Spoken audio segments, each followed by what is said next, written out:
কি এই এনসিপিআই অচেনা এক দল কিভাবে রাতারাতি চলে এলো দেশের রাজনীতির কেন্দ্রে? 23-এর ত্রিপুরা ভোটে পেয়েছিল মাত্র 822টি ভোট। সেই দলই এখন তৃণমূলের বাকি সংসদদের নতুন ডেরা। তৃণমূল ছেড়ে এবার এনডিএ শিবিরে দিল্লির রাজনীতিতে ওলটপালট সব সমীকরণ। পশ্চিমবঙ্গের অসম ত্রিপুরা মিলিয়ে নতুন অক্ষ। মমতাদির দুর্গে এবার সবচেয়ে বড় ধস। ভাঙনের এই শুরু, শেষ কোথায়? হবে হবে করছিল আর শেষ পর্যন্ত জল্পনাই সত্যি হলো। দেশের রাজনীতিতে এক নজিরবিহীন মোড়। সূত্রের খবর, লোকসভায় তৃণমূল কংগ্রেসের 20 জন বিদ্রোহী সাংসদ এমন একটি পদক্ষেপ নিয়েছেন যা শুধু বাংলার নয়, জাতীয় রাজনীতির সমীকরণেও বদল দিতে পারে। আলাদা সংসদীয় দল বা ব্লক গঠনের আইনি ও প্রযুক্তিগত জটিলতা এড়িয়ে তারা যোগ দিয়েছেন nationalist citizens party of India বা এনসিপিআই। আরও চমকপ্রদ বিষয় হলো, নতুন দলে যোগ দিলেও এই সাংসদরা বিজেপি নেতৃত্বাধীন এনডিএ জোটকেই সমর্থন করবেন বলে জানা যাচ্ছে।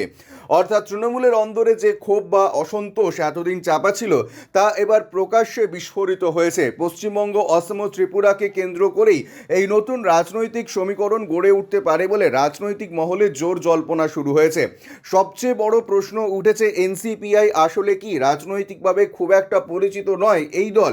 ত্রিপুরার রাজনৈতিক মহলের অনেকেই দলটির সাংগঠনিক শক্তি বা নেতৃত্ব সম্পর্কে স্পষ্ট ধারণা রাখেন না। তবে নির্বাচন কমিশনের নথি বলছে এটি অস্বীকৃত বা আনরেকগনাইজড রাজনৈতিক দল। 2023 সালে ত্রিপুরা বিধানসভা নির্বাচনে চৌমানু এবং কৈলাসর এই দুই কেন্দ্রে প্রার্থী দিয়েছিল এনসিপিআই, কিন্তু নির্বাচনী লড়াইয়ে উল্লেখযোগ্য সাফল্য আসেনি। দুই কেন্দ্র মিলিয়ে মাত্র 822টি ভোট পেয়েছিল দলটি, যা মোট ভোটের মাত্র 0.03%। অথচ সেই তুলনামূলক অচেনা দলই এখন জাতীয় রাজনীতির আলোচনার কেন্দ্রে, কারণ তৃণমূলের এক ঝাঁক সাংসদ সম্ভাব্য যোগদান এই দলটিকে হঠাৎ করে রাজনৈতিক গুরুত্বের শীর্ষে তুলে এনেছে।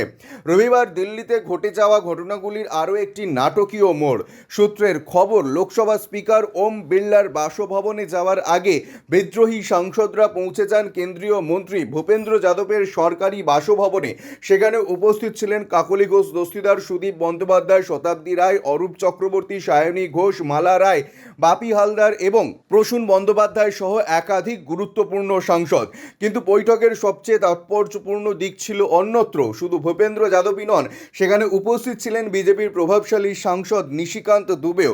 ফলে রাজনৈতিক মহলের একাংশের মতে বিদ্রোহী সাংসদের সঙ্গে বিজেপির অন্দরে যোগাযোগ ও বোঝাপড়া অনেকটাই চূড়ান্ত পর্যায়ে পৌঁছে গিয়েছিল।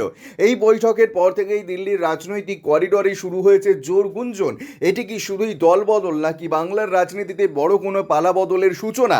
রাজ্যের বিধানসভা নির্বাচনে তৃণমূলের বড় ধাক্কার পর থেকেই দলের অন্দরে অসন্তোষের আগুন জ্বলছিল বলে দাবি বিভিন্ন মহলের। গত কয়েকদিনে একাধিক সাংসদ প্রকাশ্যেই দলীয় নেতৃত্বের বিরুদ্ধে ক্ষোভ উগরে দিয়েছিলেন।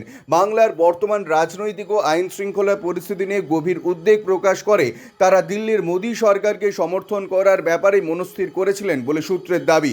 এর আগেই কাকলি ঘোষ দস্তিদারের নেতৃত্বে লোকসভায় আলাদা সংসদীয় গোষ্ঠী হিসেবে স্বীকৃতির দাবিতে স্পিকারকে চিঠি দেওয়া হয়েছিল। শুক্রবার 19 জন সাংসদ সই সহ একটি গোপন নথি প্রকাশ্যে আসতেই ভাঙনের জল্পনা আরও জোরালো হয়ে ওঠে। আর রবিবার সকালে কাকলি ঘোষ দস্তিদার দাবি করেন তাদের শিবিরে আরও 2 জন সাংসদ যোগ দিয়েছেন। ফলে বিদ্রোহীদের সংখ্যা বেড়ে 22। যদিও সেই 2 সাংসদের নাম এখনও প্রকাশ করা হয়নি। এখন প্রশ্ন একটাই, তৃণমূলের এই ভাঙন কি এখানেই থামবে, নাকি আগামী দিনে আরও বড় রাজনৈতিক ভূমিকম্পের সাক্ষী হতে চলেছে বাংলা? রাজনীতির ময়দানের নজর এখন সেদিকেই।